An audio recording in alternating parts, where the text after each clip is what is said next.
আমাদের রাজ্যে পঞ্চায়েতের একজন মেম্বার বা প্রধান, উপপ্রধান কত টাকা ভাতা বা বেতন পায় জানেন? আমরা দেখি সাধারণত পঞ্চায়েতের একজন প্রার্থী হওয়ার জন্য, জেতার জন্য মানুষ জীবন মরণ বাজি রেখে দেয়। আর এক একজন প্রধান হলে তো বহু কিছু করে ফেলে। নিশ্চয়ই শত আছেন তার মধ্যে।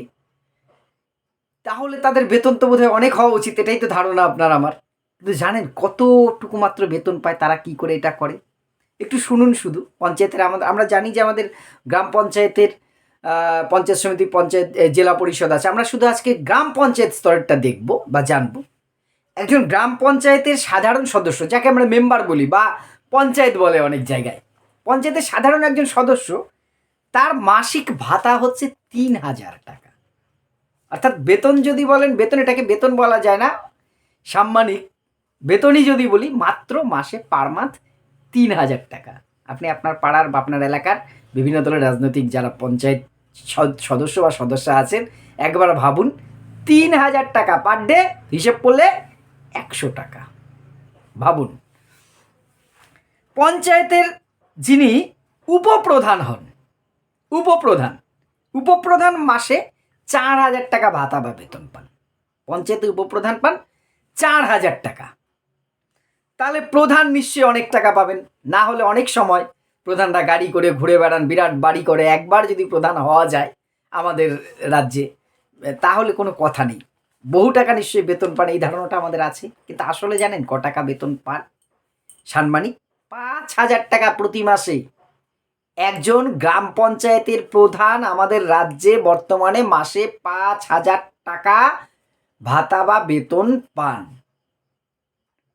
হিসেব করলে পার ডে ১৭০ টাকা মতন, বছরে ৬০,০০০ টাকা।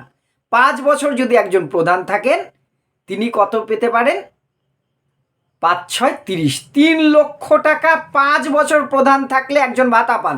এছাড়া বিভিন্ন জায়গায় মিটিং টিটিংয়ে যোগ দিলে পঞ্চায়েত সমিতি কিছু সামান্য কিছু টিএ বিল পান, সেটা খুব যৎ সামান্য। একজন উপপ্রধান বছরে ৪-১২ ৪৮,০০০ টাকা বেতন বা ভাতা পান। ৫০,০০০ও যদি ধরি, ৫ বছরে ২৫,০০,০০০ টাকা, ৫ বছর মিলে। একজন পঞ্চায়েতের সাধারণ সদস্য বা সদস্যা ৩,০০০ টাকা বছরে, অর্থাৎ মাসে ৩,০০০ টাকা, বছরে ৩৬,০০০ টাকা। তাহলে ৫ বছরে কত হচ্ছে? ১,৮০,০০০ টাকা, টাকা বোধহয় হচ্ছে। ভাবুন তো, একজন প্রধান ৫,০০০ টাকা মাসে বেতন পান, বছরে ৬০,০০০ টাকা। অনেক ক্ষেত্রে, সব ক্ষেত্রে আমি নিশ্চয়ই বলবো না, অনেক ক্ষেত্রে আমাদের এখানকার প্রধানদের চাল চলন, একবার বা দুবার কেউ যদি প্রধান থাকে, তাদের যে আঙুল ফুলে কলা গাছ হয়ে যাওয়া, সেটা দেখে কিভাবে সম্ভব বলুন তো? এখন তো আমাদের যে কোনো বাড়ির মহিলারাই প্রায় লক্ষ্মীর ভাণ্ডার পান ১,৫০০ টাকার উপরে, যুবসাথীতে ১,৫০০ টাকা করে পেয়ে যাচ্ছেন। আর একজন পঞ্চায়েত সদস্য মাত্র ৩,০০০ টাকা পাচ্ছেন, উপপ্রধান ৪,০০০ টাকা পাচ্ছেন। ভাবুন, যারা একজন মাঠে দিনমজুরের কাজ করেন, আমি কাজকে ছোট করছি না, তাদের সম্মান করি, তারা কাউকে ঠকিয়ে নয়, নিজের পরিশ্রম করে কষ্ট করে উপার্জন করেন। তিনি দিন গেলে অন্তত ৩ থেকে ৪০০ টাকা, ৪০০ টাকা কমপক্ষে ইনকাম করেন, অর্থাৎ মাসে গড়ে ১২,০০০ টাকা।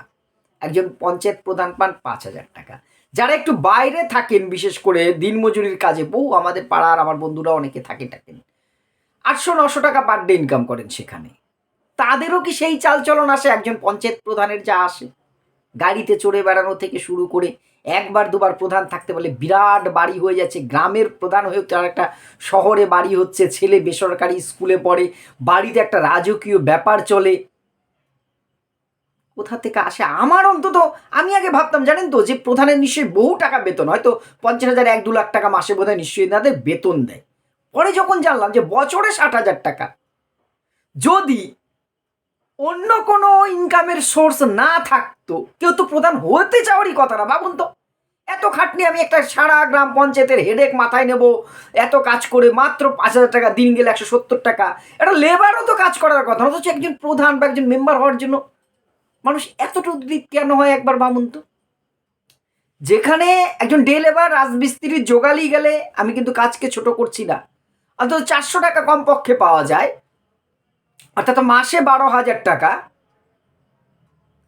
সেখানে মাসে 3,000 বা 5,000 টাকার জন্য মানুষ ভোটে জেতার জন্য টিকিট না পেলে নির্দল হচ্ছে, দল বদল করছে, মার দাঙ্গা বুথ ক্যাপচারিং করে প্রধান উপপ্রধান বা মেম্বার হওয়ার জন্য, পঞ্চায়েত সদস্য হওয়ার জন্য এরকম করছে।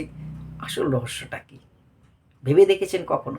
একবার ভাববেন, আপনার এলাকার পঞ্চায়েত সদস্য বা পঞ্চায়েত প্রধান যখন হঠাৎ করে আঙুল ফুলে কলা গাছটি হয়ে যাবে, পারলে একবার প্রশ্নও করবেন যে আপনাদের বেতন তো এত টাকা।